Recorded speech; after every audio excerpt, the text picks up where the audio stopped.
Sip lauk mak ayu ke? Dia air. Sebab nalai mak ayu. Masih lebih ke biasa? Boleh dah. Masih lebih.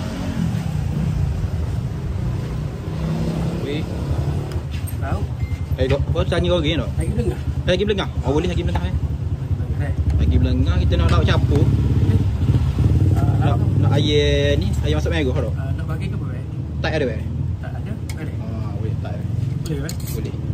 Oh sikit weh. Call face sikit. Oh jadi ni. InsyaAllah. Oh. Timun kan eh? Boleh timun ada weh. Hamba ni tak? Hamba okey tak? Ni sama pek pun. So lagi weh. So lagi. Hamba. So lagi. Studio lagi hamba. Tak dah. Boleh dah. Baik. Lepas tu nak campur kopi weh. Okey. Kita tak asing boleh weh? Sekali boleh sekali. Sekali boleh tak dah. Muak ke tak? Kopi. Tak dah. So dapat gambar ada kata kik tak? Oh ni gula tak? Kopi gula. Gula dah. Kuah sikit weh. Tapi kita tak kira dah. Kita benda ke apa? Kalau sip lauk biasa berapa weh? Ni ya. Ni ya. Kalau gini? Kalau gini sebelah 12 ya. Masih lebih 12. 12. Sebab air campur dagu. Baik. Kalau air campur air 10 ya. Okey baik.